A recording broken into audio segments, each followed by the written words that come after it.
Good morning students.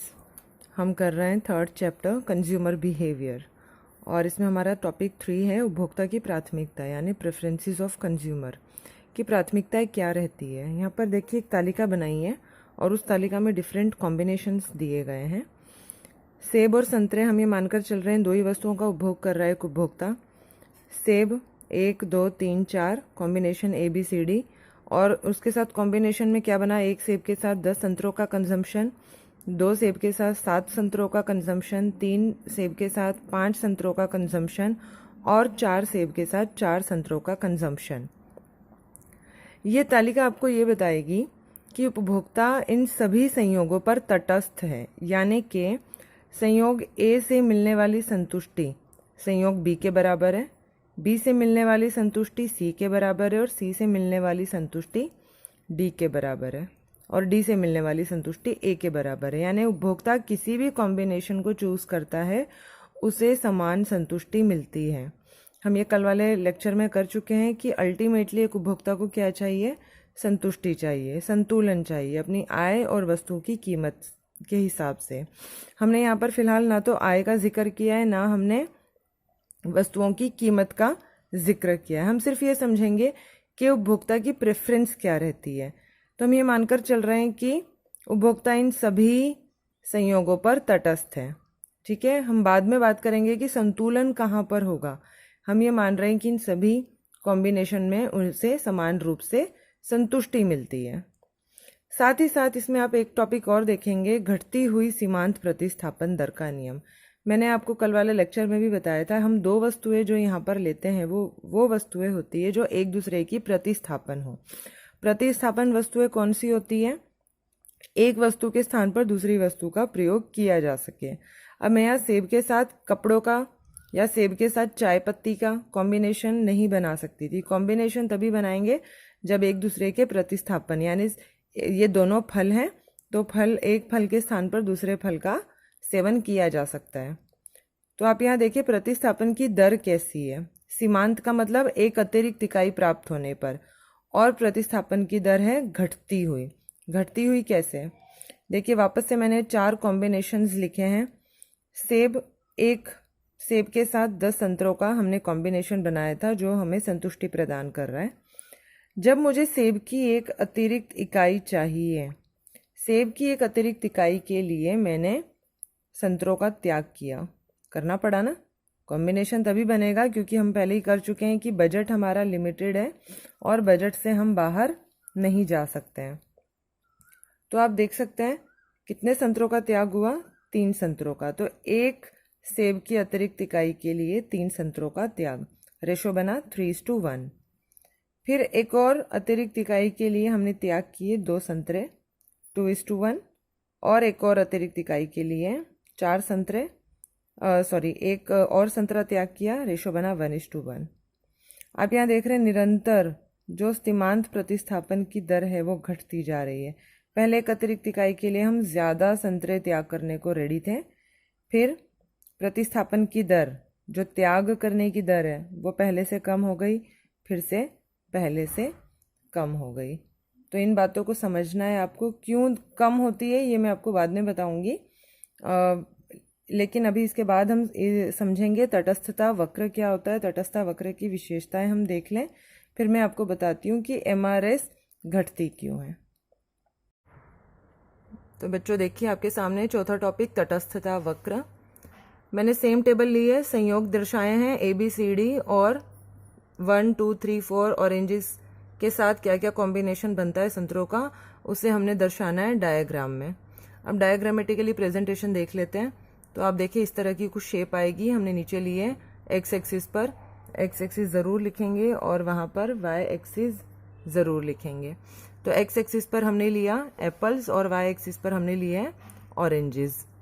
तो देखिए ये कॉम्बिनेशन हमने दर्शा दी है, एक के साथ 10 ऑरेंजेस, 2 एप्पल्स के साथ 7 ऑरेंजेस, 3 एप्पल्स के साथ 5 ऑरेंजेस और 4 के साथ 4 ऑरेंजेस। डिफरेंट कॉम्बिनेशन हमने इनको पॉइंट्स को जोड़ते हुए कॉम्बिनेशंस दिखा दिए हैं। अब देखिए हमें यहाँ से प्रॉपर्टीज़ निकालनी है आईसी की, क्या विशेषताएं हैं। तो पहली तो ये आईसी का ढलान देखिए, ऊपर से नीचे की ओर आ रहा है, ऋणात्मक ढलान। ऋणात्मक वो होता है जो ऊपर से नीचे की ओर आता है, अगर नीचे से ऊपर की ओर जो जाता है वो धनात्मक होता है। ये है ऋणात्मक ढलान ऊपर से नीचे की ओर। दूसरी बात, ये मूल बिंदु की ओर उन्नतोदर है। मैंने पिछले चैप्टर में आपको 3 तरह के ऋणात्मक ढलान बताए थे, एक सरल रेखा, दूसरा जो हमने पीपीसी देखा था मूल बिंदु की ओर नतोदर था, झुका हुआ था, ये मूल बिंदु की ओर उन्नतोदर। ये मूल बिंदु होता है 0 और यहाँ से ये उठा हुआ होता है, उन्नत उदर, उठा हुआ उदर, ठीक है, उन्नतोदर। और आप यहाँ एक और खासियत देखेंगे, आईसी कर्व ना तो वाई एक्सिस को टच कर रहा है ना ही एक्स एक्सिस को टच कर रहा है। ये बात याद रखनी है, क्योंकि उपभोग कभी शून्य नहीं हो सकता और कभी ऐसा भी नहीं हो सकता कि हम केवल एक ही वस्तु के ऊपर अपनी लाइफ काट लेंगे। क्या आप सिर्फ एक ही वस्तु खा सकते हैं? हालांकि हम 2 वस्तुओं पर भी नहीं गुजारा कर सकते, लेकिन हमने डायग्राम बनाने के लिए और इस थियोरी को समझने के लिए 2 ही वस्तुएं ली है। पर आपको ये बात याद रखनी है कि कंजम्पशन कभी भी इस तरह से नहीं हो सकता कि आप केवल एक ही वस्तु का उपभोग कर लें। खाना खाने भी बैठते हैं तो रोटी रोटी रात को खा ली, अगले दिन सुबह सब्जी सब्जी खा ली, ऐसा नहीं करते ना। तो रोटी के साथ सब्जी, दोनों चीज़ें चाहिए, राइट।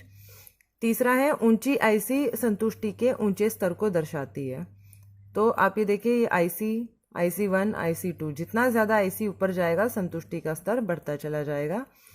5वीं महत्वपूर्ण बात यह है कि 2 IC, अगर आपने 2 इंडिफरेंस कर्व बनाए, वो कभी एक दूसरे को नहीं काट सकते। क्यों नहीं काट सकते? क्योंकि हम ये मानकर चल रहे हैं कि एक इंडिफरेंस कर्व पर जितने भी कॉम्बिनेशंस हैं वो समान रूप से संतुष्टि प्रदान कर रहे हैं, ठीक है। अगर मान लीजिए एक संतुष्टि, आप ये देखिए, इस आईसी पर हमें जितनी संतुष्टि मिल रही है, इसके इस पॉइंट पर और इस पॉइंट पर हमें समान संतुष्टि मिल रही है आईसी पर, और IC1 के इस पॉइंट पर हमें समान संतुष्टि मिल रही है। तो क्या ये पॉसिबल है कि आईसी के इस पॉइंट पर और इस पॉइंट पर भी समान हो?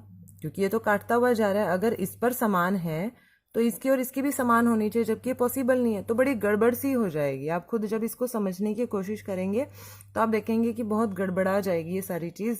तो ये कभी पॉसिबल हो ही नहीं सकता कि 2 आईसी एक दूसरे को काटें।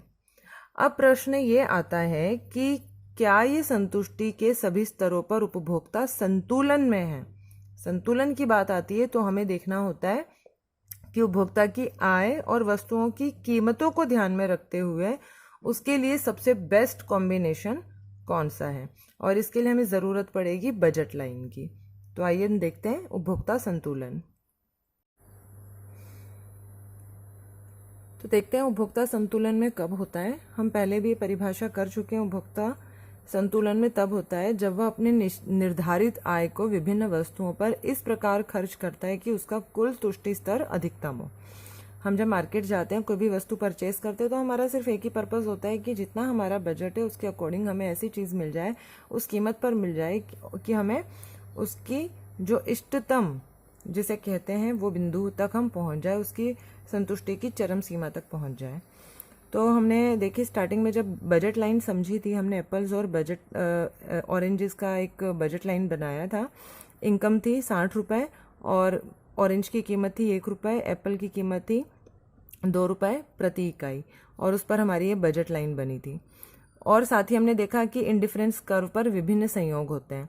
अगर मैं मानकर चलूँ कि इंडिफरेंस कर्व पर ये विभिन्न बहुत सारे संयोग हैं, ठीक है, तो कौन सा संयोग मेरे लिए सबसे बेटर है? वो संयोग सबसे बेटर है जो मेरी बजट लाइन को टच करता हुआ जाता है।